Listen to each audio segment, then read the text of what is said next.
yang lahir baru pasti mengasihi keluarga.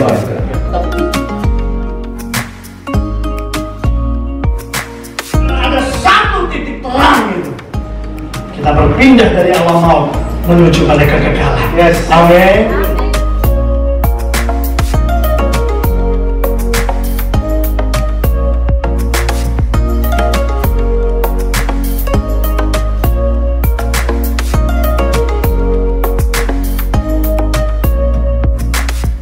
Shalom, selamat datang di online Sunday Service DYC. Sebelum kita mulai ibadah, mari kita bersatu dalam doa. Bapa, terima kasih atas penyertaan-Mu dari pagi hingga siang hari ini. Sekarang kami mau mulai ibadah ya Bapa, biarlah kami dapat belajar apa yang akan Kau ajarkan. Bukalah hati kami ya Tuhan, supaya kami bisa dengar-dengaran dengan firman-Mu. Dengarkan doa kami ini ya Tuhan, terpujilah nama-Mu, haleluya, amin.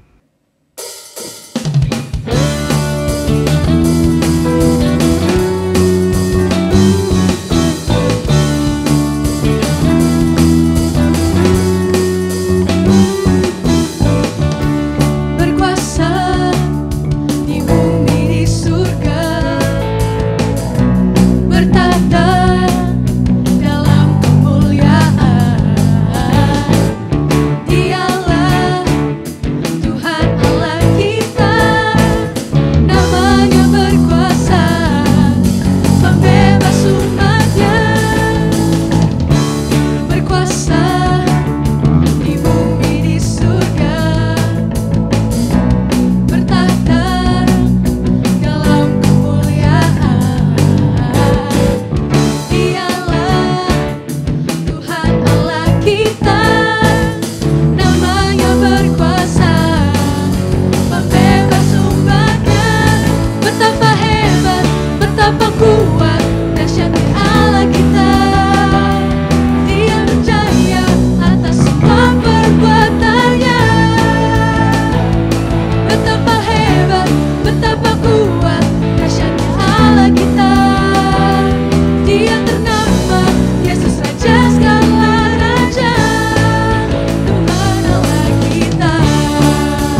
see it, you're working.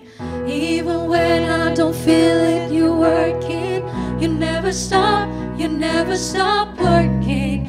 You never stop working. Even when I don't see it, you're working.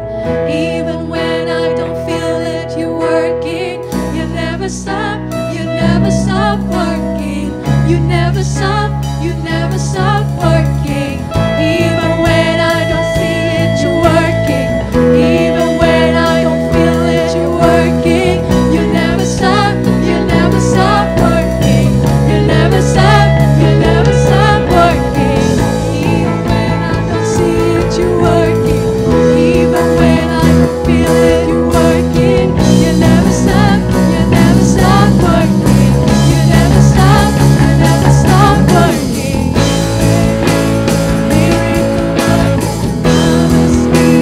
Light in the darkness, my God, that is who you are.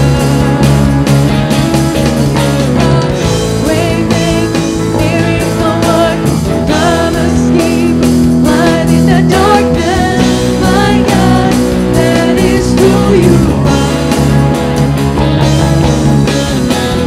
Waymaker, miracle worker, promise keeper, light in the darkness, my God, that is who you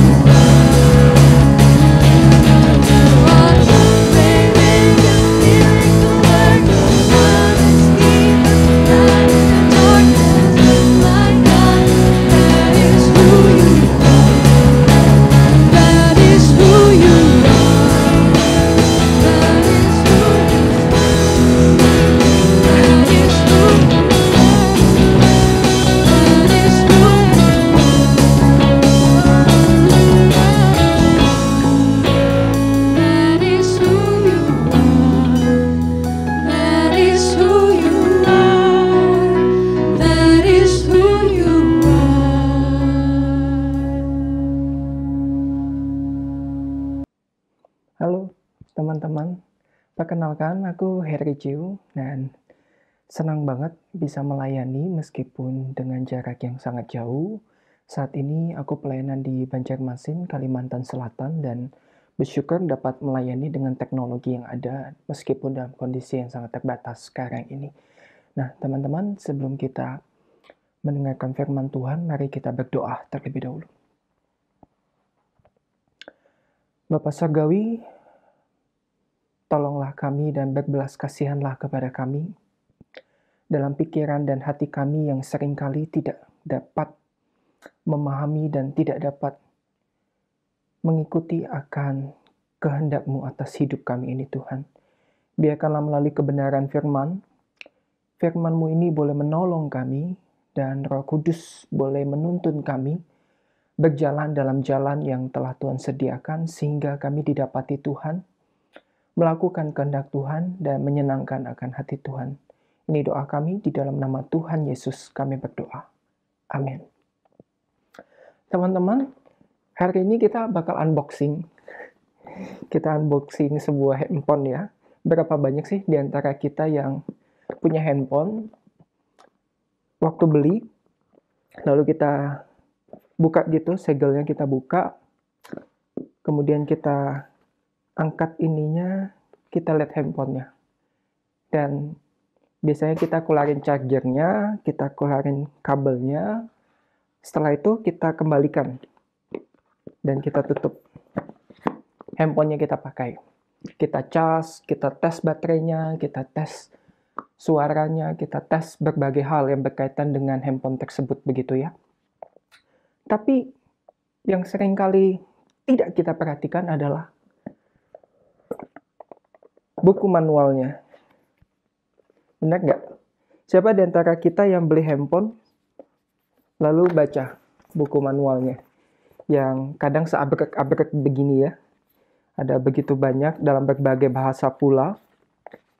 Berapa banyak di antara kita yang terbiasa ketika beli sesuatu barang elektronik terutama handphone yang secara khusus kita bicarakan hari ini, buka nih buku manualnya.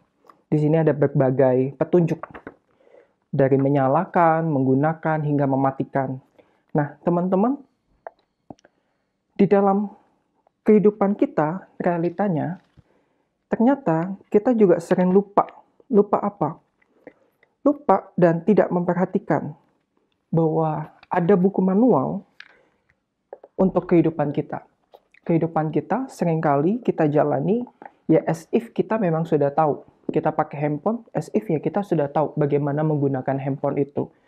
Nah, teman-teman tahu tidak bahwa di dalam buku manual itu pun sebenarnya sangat penting, sangat menolong kita untuk mengenal betul benda yang kita sedang gunakan ini. Demikian dengan hidup kita.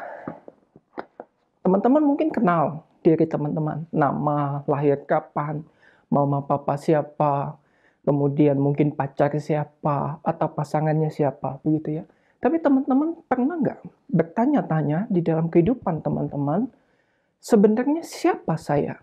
Dan mengapa saya diciptakan? Dan hari ini, aku mau ajak kita semua membuka di dalam Pengkhotbah pasalnya yang ke-12, ayatnya yang pertama, bagian yang pertama. Pengkhotbah 12, pasal yang ke-12, ayat yang pertama, di bagian yang pertama kita akan fokus di sana. Namun saya akan membacakannya secara full kepada kita.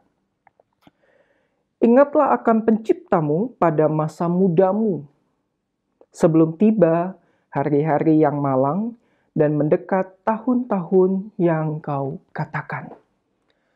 Ingatlah penciptamu pada masa mudamu. Teman-teman, Pengkhotbah dituliskan oleh seorang yang bernama Salomo. Kita semua mungkin cukup kenal Salomo ini siapa ya? Salomo itu adalah anak Daud yang hidup sebagai generasi yang memiliki segalanya. Hasil kumpulan dari Raja Daud atas kemenangan-kemenangan yang dia raih. Jadi Salomo itu notabene-nya tidak pernah ikutan perang, begitu ya. Notabene-nya sebagai anak Daud, begitu. Nah, Salomo dibesarkan dengan bergelimang harta, dengan bergelimang segala sesuatu yang dia inginkan. Tidak ada satupun yang tidak bisa dia inginkan.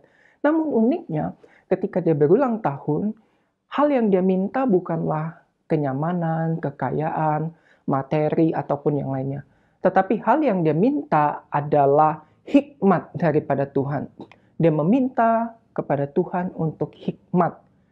Hikmat untuk apa? Hikmat untuk memahami segala sesuatu yang selama ini dia lihat. Teman-teman coba bayangkan kehidupan seorang anak raja yang tinggal di istana, kemudian setiap hari dia dapat melihat ke seluruh kota. Jadi sebagai seorang anak daripada raja, tentu saja dia tinggal di istana yang lebih tinggi posisinya begitu ya, di antara rumah-rumah yang lain. Maka kemungkinan dia itu bisa naik ke tempat yang paling tinggi, ke atas, sotoh rumah begitu ya, atau tempat yang sangat tinggi. Dia dapat melihat tuh. Mungkin dia setiap pagi tuh bangun, dia datang, dia lihat matahari terbit, kemudian ketika matahari terbit, dia melihat ada petani-petani yang sedang bekerja. Atau ketika agak siangan, dia melihat orang-orang di pasar berkerumunan dan kemudian bersusah payah berjualan. Atau sore harinya, dia kembali melihat ada ibu-ibu, anak-anak begitu ya, pergi ke sumur, mengambil air, kemudian balik lagi ke rumah dengan bersusah payah. Sehingga di bagian awal daripada kitab Pengkhotbah ini dia katakan segala sesuatu ada waktunya. Ada waktu untuk menanam, ada waktu untuk mencabut, ada waktu untuk lahir, ada waktu juga untuk meninggal. Jadi sebagai seorang yang tinggal di tengah-tengah daripada kehidupan masyarakat yang ada, rakyatnya pada saat itu, dia dapat mengobservasi, dia dapat melihat, dia dapat menemukan berbagai dinamika kehidupan. Mungkin dia tidak bisa bersentuhan langsung, tetapi dia melihat dinamika kehidupan itu terjadi. Mungkin sama seperti kita, hanya saja kondisinya berbeda. Saat ini kita lagi lockdown, kita lagi mengunci diri kita di rumah kita masing-masing. Tapi kita punya layar televisi, kita punya layar handphone, yang mana kita bisa mengakses seluruh kejadian-kejadian di dunia ini. Kita dapat melihat dinamika-dinamika yang terjadi di dalam dunia ini. Nah, teman-teman, Salomo ketika melihat itu, di bagian akhir daripada kitabnya pengkhotbah ini, dia mengatakan segala sesuatu yang terjadi itu, dinamika-dinamika yang terjadi di dalam kehidupan itu, kita harus kembali, back. Kita harus mundur, kita harus retret gitu ya. Di tengah-tengah masa di mana dia tuh hanya memperhatikan, mengobservasi begitu ya. Dia mundur, dia menarik dirinya untuk berkata apa? Pada akhir kesimpulan dari tulisannya itu dia katakan, ingatlah penciptamu pada masa mudamu. Jadi, pada masa mudamu, ingat penciptamu. Artinya apa, teman-teman? Dari satu frasa ini kita dapat mendapati bahwa di sini Salomo ingin mengajak kita mengingat, mengenal siapa penciptanya kita. Dan kemudian juga ingat dan juga kenali bahwa dirimu yang masih muda ini jangan sampai engkau sia-siakan kehidupanmu. Jangan sampai engkau itu menjalani kehidupanmu ya begitu aja, ngalir aja. Pokoknya jalani saja hidup itu seperti apa. Sehingga engkau lupa bahwa engkau diciptakan dan bahwa engkau memiliki seorang pribadi yang menciptakan.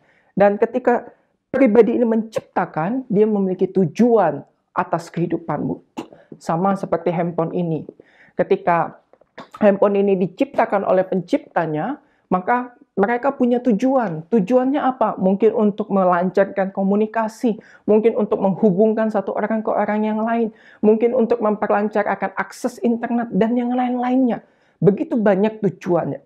Tapi teman-teman, coba bayangkan ketika handphone ini kita pakai tanpa kita membaca buku manual, tanpa kita kenali handphone ini, maka handphone itu hanya akan jadi alat yang tidak maksimal.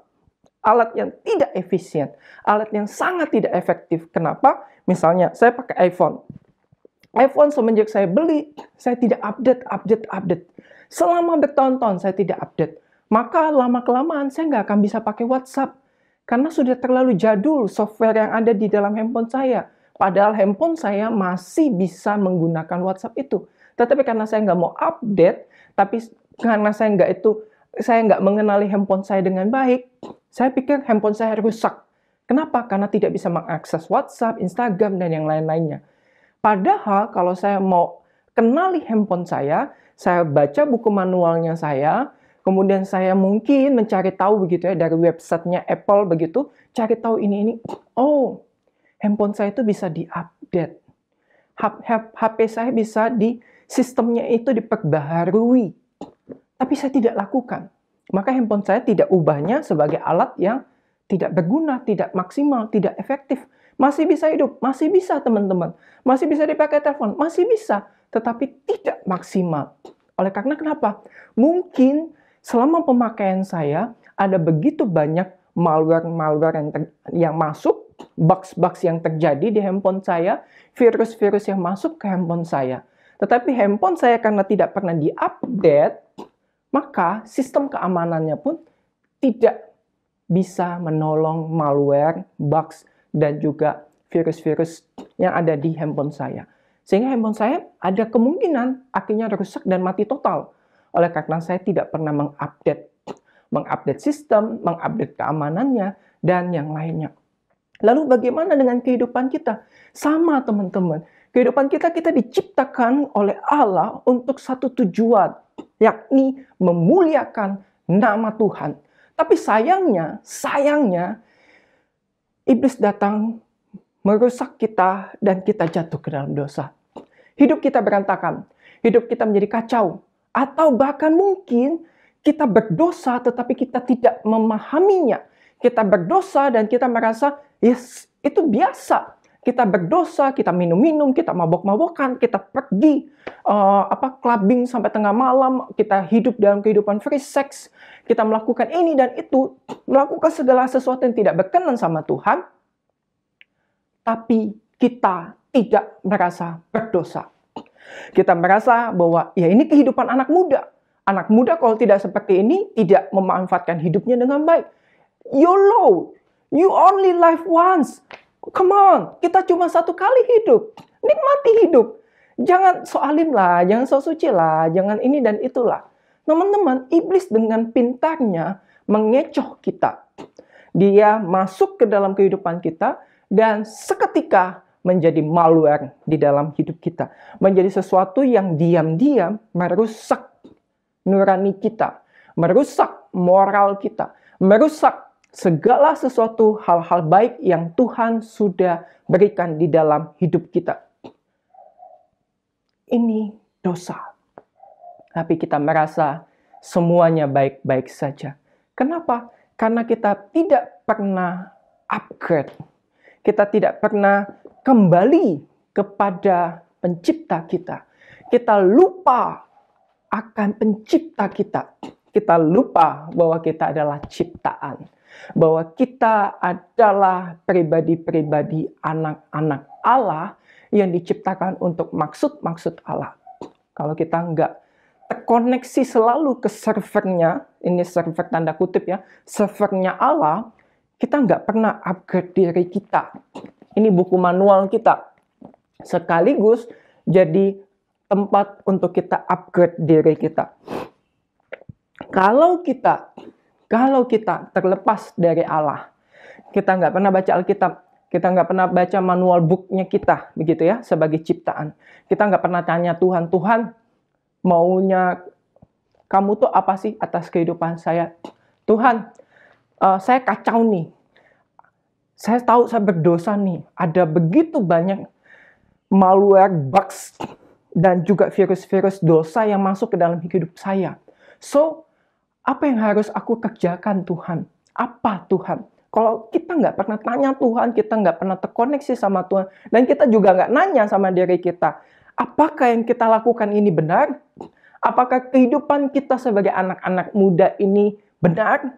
Benar di mata dunia, belum tentu benar di mata Tuhan. Tetapi kalau engkau benar di mata Tuhan, maka engkau akan menjalani kehidupanmu di dunia ini dengan benar. Teman-teman, hidupmu cuma satu kali. Itu kenapa engkau harus memanfaatkannya dengan baik. Salomo tahu betul bahwa kehidupan itu hanya satu kali. Dia berkata di dalam kitab Pengkhotbah, begitu banyak penderitaan, begitu banyak kesusahan, begitu banyak hal-hal yang rasa-rasanya tidak kita inginkan. Isinya hanya mengenai kesusahan, jerit payah. Lalu mengapa Tuhan meminta kita menjalani kehidupan kita? Pengkhotbah pun bertanya, pengkhotbah pun tahu betul bahwa hidup itu ada yang namanya lahir, kemudian ada yang nama mati. Kalau teman-teman baca keseluruhan pasal daripada ayat 12 ini, maka Salomo ingin menyampaikan, ingat penciptamu, jangan sampai engkau lupa, dan kemudian ketika waktunya datang, ketika kesusahan itu datang, ketika penderitaan itu datang, ketika kematian itu datang, dan engkau jadi tidak berdaya. Tetapi kalau engkau ingat Tuhan, maka perhatikan, Salomo yang dapat mengobservasi kehidupan daripada rakyat-rakyatnya itu dapat berkata demikian. Ingatlah penciptamu. Supaya apa? Supaya kehidupanmu yang susah, supaya kehidupanmu yang sulit, supaya kehidupanmu yang kelihatan berantakan, supaya kehidupanmu yang kau jalani sampai sekarang detik ini, itu bisa memiliki makna. Hidupmu tidak pernah menjadi hidup kalau engkau tidak memaknainya. Kalau engkau tidak kemudian merenungkannya, hidupmu akan lalu begitu saja. 70 tahun, 80 tahun, waktu kehidupanmu akan berlalu begitu saja. Tetapi kalau engkau mau mengingat Tuhan, dan kemudian engkau mau terkoneksi sama Tuhan, dan engkau mau terus update dirimu begitu ya, engkau akan menemukan ada begitu banyak hal-hal yang luar biasa, potensi-potensi besar yang Tuhan titipkan di dalam kehidupanmu. Handphone ini teman-teman, ini saya jujur aja, saya belinya menabung dengan luar biasa, iPhone XR. Dan handphone ini, kenapa saya beli? Karena saya tahu betul produk Apple. Produk Apple, layanan update-nya itu 5 tahun. Kalau Android, saya tidak merendahkan, Android itu 2 tahun untuk update Android sistemnya. Misalnya Android 10, Android 11, dan syukur-syukur kalau dia dapat yang 12. Tetapi saya beli ini karena saya tahu, kalau saya pakai Apple, nanti saya pakai iOS, sistem yang ada di Apple itu 12, maka dia bisa upgrade sampai ke iOS yang ke-17. 5 tahun jaminannya. Kenapa saya beli ini? Karena saya tahu bahwa jaminannya adalah jaminan update sampai 5 tahun. Dan menggunakan handphone ini 5 tahun dengan harga yang cukup mahal, menurut saya sangat worth it. Sangat-sangat sebanding. Sangat-sangat sebanding. 5 tahun saya bisa nabung lagi, saya beli handphone yang lebih baik lagi, dengan produk yang menjamin saya untuk mendapatkan update 5 tahun. Nah, teman-teman, handphone ini ya kayak saya bilang, kalau saya nggak update ya gitu-gitu aja. Tapi kalau saya update, terus-menerus setiap tahun, saya akan mendapatkan banyak fitur-fitur baru. Fitur bukan hanya masalah keamanannya yang terus diperbaharui supaya saya terbebas dari malware, bugs, dan juga virus-virus yang lain, tetapi saya dijaga, diamankan, dan juga sekaligus diberikan pemaksimalan dari handphone yang saya punya selama 5 tahun. Kameranya tiap tahun akan mendapatkan fitur baru, suaranya, dan juga sistem-sistem aplikasi-aplikasi yang lain akan mendapatkan upgrade yang lebih baik dan maksimal. Sehingga handphone ini 5 tahun saya pakai dengan maksimal. Nah, teman-teman, sama dengan kehidupanmu.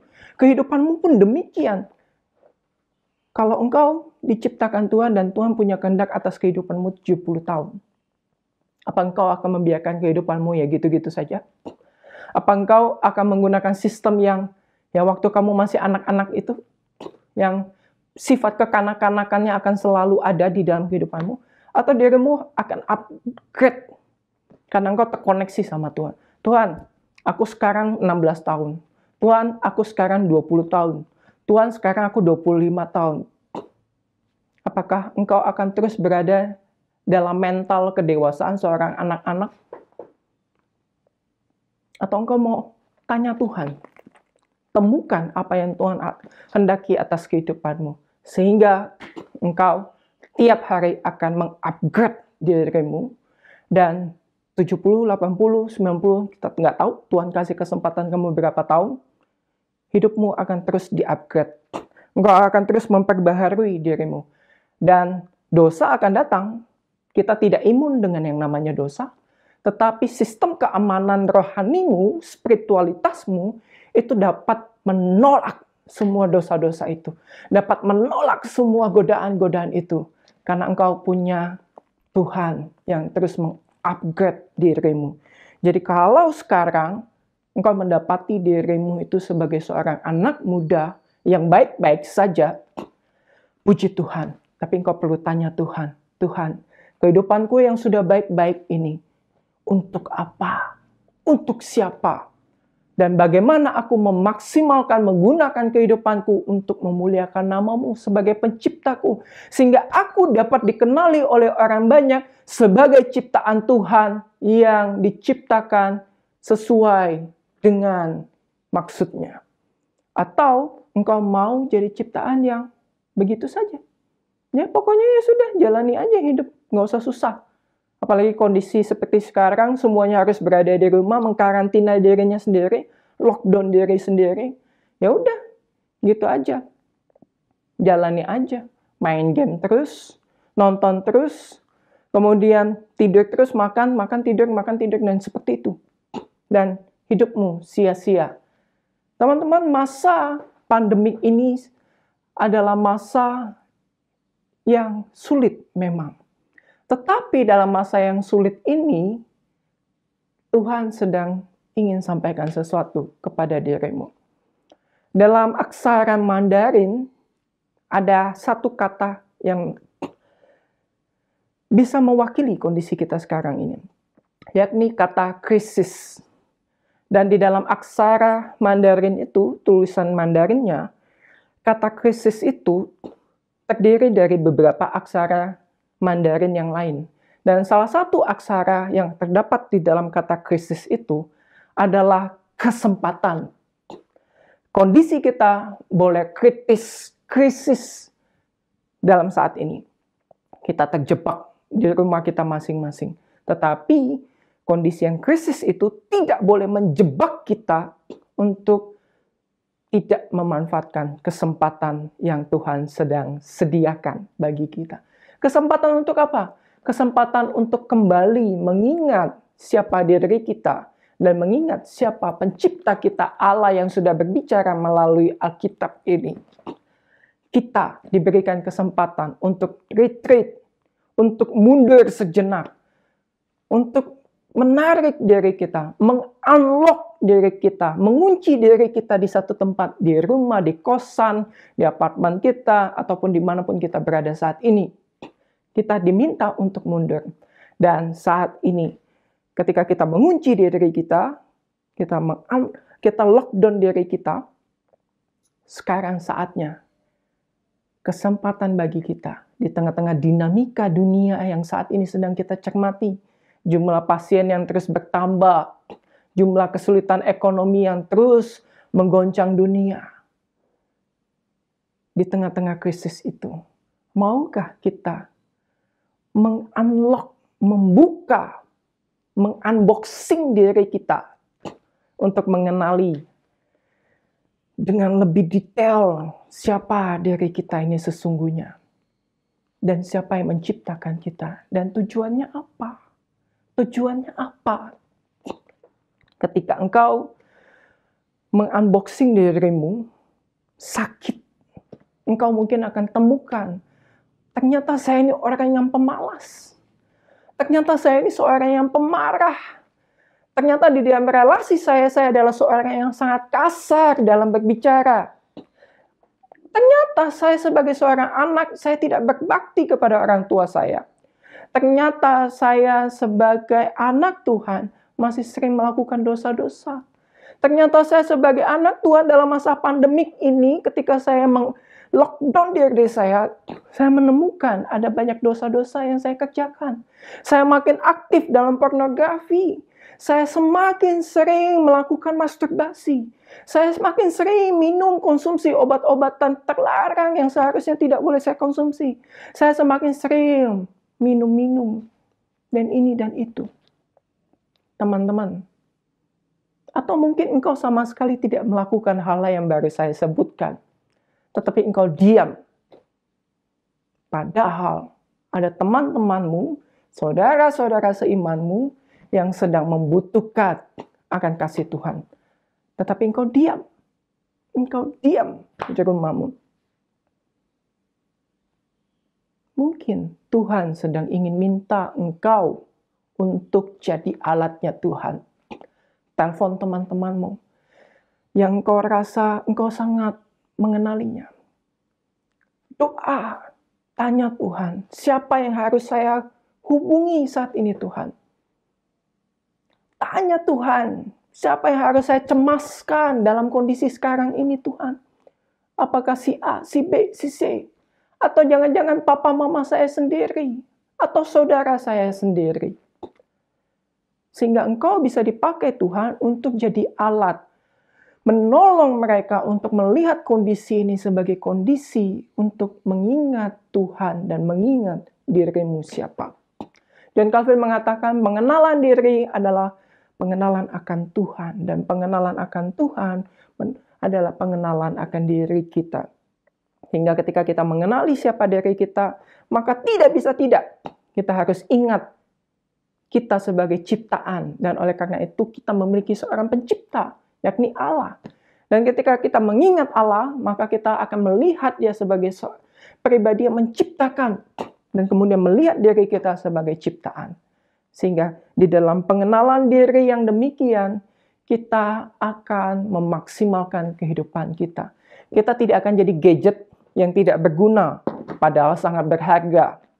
Tapi karena kita nggak pernah upgrade, nggak pernah update sistemnya, gadget itu menjadi sia-sia. Demikian dengan hidup kita. Kita nggak pernah update diri kita, maka hidup kita menjadi sia-sia. Salomo adalah pribadi yang sangat berhikmat. Walaupun kita mendapati akhir hidupnya sangat mengecewakan. Tetapi kita dapat melihat kebenaran yang Tuhan ingin sampaikan lewat pribadi ini. Dia meminta hikmat Tuhan. Di dalam Amsal pasal yang pertama ayat yang ke-7.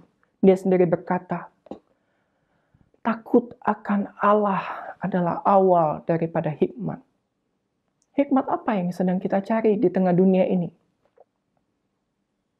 Apakah kita mungkin sering mendengar motivator berbicara, berseru, berteriak-teriak tentang bagaimana dirimu untuk bisa memaksimalkan hidupmu? Namun, hal itu tidak akan menolongmu. Hal itu hanya sementara saja menolong kehidupanmu di tengah-tengah dunia ini. Tetapi tidak akan pernah menolongmu di dalam kehidupan kekekalan bersama dengan Allah. Dan Allah punya maksud untuk membawa kita maksimal di dunia ini, bahkan di dalam kekekalan yang sedang Ia siapkan buat kita semua. Teman-teman, badan kita akan binasa. Masa muda kita akan berakhir. Tapi apa engkau akan menyia-nyiakannya? Di dalam 2 Korintus, Paulus menuliskan sesuatu yang juga begitu indah buat kita mengenai harta rohani dalam bejana tanah. Dan ayat yang ke-16, 2 Korintus pasal 4 ayat yang ke-16 berbunyi demikian. Sebab itu kami tidak tawar hati, tetapi meskipun manusia lahiriah kami semakin merosot, namun manusia batinia kami dibaharui dari hari ke sehari. Dibaharui, teman-teman. Salomo menyampaikan, ingat penciptamu pada masa mudamu. Akan waktu tiba di mana engkau akan menderita dan engkau akan mati. Tubuh kita akan binasa. Betul. Tetapi Paulus melengkapinya di dalam perjanjian baru. Dengan mengatakan, tubuhmu bakal habis. Engkau akan binasa di tengah-tengah muka bumi ini. Tetapi kehidupan batiniahmu, spiritualitasmu itu akan terus-menerus diperbaharui. Maukah engkau di-update oleh Allah? Terkoneksilah terus-menerus dengan Allah. Biarkanlah masa pandemik ini kita mengambil waktu, kita retreat, kita mundur. Kita lihat dinamika kehidupan orang banyak di sekeliling kita, di dunia ini. Tapi jangan lupa, lihat dinamika-dinamika yang terjadi di dalam kehidupanmu. Sehingga engkau akan melihat ada begitu banyak dimensi kehidupanmu yang bisa engkau kenali dan bisa engkau maksimalkan bersama Allah. Karena Allah rindu, Allah sungguh rindu untuk menolongmu, mengupdate dirimu, dan memaksimalkan kehidupanmu. Nggak masalah. Kalau kamu mendapati ternyata dirimu ini rusak, banyak dosa, brengsek, dan segala macamnya. Nggak masalah. Yang jadi masalah adalah ketika engkau sudah tahu, engkau tidak datang kepada Tuhan untuk update, untuk memperbaiki kehidupanmu. Supaya sistem keamanan spiritualmu itu diperbaharui, dan engkau pada akhirnya dapat menolak dosa-dosa yang selama ini engkau kerjakan. Teman-teman, retreat, mundur sejenak. Kenali siapa dirimu. Reset. Kita mulai dari nol. Bahkan Tuhan sudah mengampuni kita jauh hari. Tapi sekarang datang kepada Tuhan, minta ampun sama Tuhan, reset dirimu, dan kemudian bikin komitmen sama Tuhan. Dan re-upgrade dirimu. Perbaharui dirimu. Hari ke sehari. Engkau jatuh tidak masalah. Bangun lagi, bangkit lagi. Kerjakan apa yang Tuhan ingin kerjakan di dalam kehidupanmu. Andalkan Tuhan terus-menerus. Terkoneksi terus-menerus sama Tuhan. Dan jikalau Tuhan meminta engkau untuk jadi orang yang menolong orang lain, temanmu, saudaramu, keluargamu, selalu tanya Tuhan. Selalu tanya Tuhan. Tuhan, apa yang harus aku kerjakan atas kehidupan temanku? Tuhan, apa yang ingin engkau sampaikan kepada temanku melalui diriku? Sehingga ketika engkau berkata, Tuhan, aku mau terlibat di dalam kehidupan temanku ini, Tuhan akan memakaimu. Mari kita berdoa, teman-teman. Bapa Surgawi, engkau telah berbicara kepada kami. Dan tolonglah kami untuk mengingat engkau sebagai pencipta kami. Sehingga kami dapat melihat diri kami sebagai seorang ciptaan yang memiliki tujuan ketika engkau mengizinkan kami lahir di tengah-tengah muka bumi ini. Dan ajari kami melihat kepada diri kami. Bagian-bagian mana di dalam diri kami yang rusak. Sehingga kami dapat mengakuinya di hadapan-Mu. Dan memohonkan belas kasihan-Mu itu untuk memperbaiki kehidupan kami. Sehingga kami dapat mengerjakan sebuah kehidupan yang menyenangkan hati Tuhan. Tuhan, Saat ini, sungguh kami butuh Engkau. Di tengah-tengah masa yang tidak gampang ini, ketika kami meng-lockdown diri kami, mungkin ini saatnya buat kami untuk meng-unlock spiritualitas kami, membuka akan spiritualitas kami, sehingga kami setiap hari memanfaatkan waktu di tengah-tengah dunia yang begitu jahat ini. Waktu dunia yang begitu jahat yang berlalunya dengan cepat. Dengan memaknainya bersama-sama dengan Tuhan. Tuhan, tolong kami. Ajari kami. Kami butuh pertolongan-Mu ya Roh Kudus. Bimbing, arahkan kami. Kami sungguh butuh Engkau. Di dalam nama Tuhan Yesus, kami berdoa. Amin. Sampai jumpa kembali teman-teman. Tuhan Yesus memberkati kita semua. Shalom Sobat DYC. Bagaimana ibadah kita hari ini? Mengalami perjumpaan pribadi dengan Tuhan? Dilawat oleh Tuhan melalui firman Tuhan dan puji-pujian pada siang hari ini? Puji Tuhan. Mari kita berikan kemuliaan buat Tuhan. Kami berterima kasih buat pelayanan Saudara Heri Chu. Kami berdoa supaya Tuhan terus memakai beliau dalam pelayanannya dan menjadi saluran berkat dimanapun beliau melayani. Dan saudaraku, mari kita akan menutup ibadah kita pada siang hari ini. Mari kita bersatu dalam doa. Terima kasih ya Bapak untuk siang hari ini. Kami boleh mengalami perjumpaan secara pribadi dengan Engkau ya Tuhan. Dan kami boleh mengalami lawatan-Mu ya Bapak. Melalui puji-pujian dan melalui firman Tuhan. Dan biarlah setiap firman Tuhan yang boleh kami terima ya Tuhan, ini menjadi pembelajaran buat kami, ini menjadi pengalaman perjalanan iman kami dengan Engkau ya Tuhan.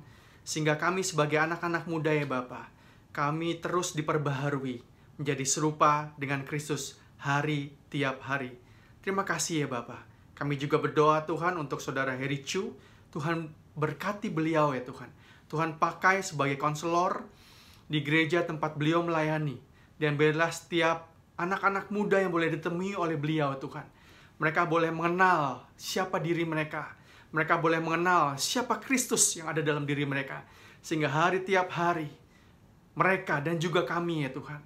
Kami juga belajar bagaimana kami menjadi serupa dengan Kristus. Dalam pikiran, perasaan, dan tindakan kami sehari-hari. Terima kasih ya Bapak. Dan kami siap Tuhan untuk menerima berkat-Mu ya Tuhan. Dan biarlah ya Bapa, pada siang hari ini Engkau mau memberkati setiap kami ya Tuhan. Anak-anak DYC, Sobat DYC, tengadahkanlah kedua tangan-Mu, arahkanlah pikiran dan hati-Mu, dan terimalah berkat daripada Tuhan.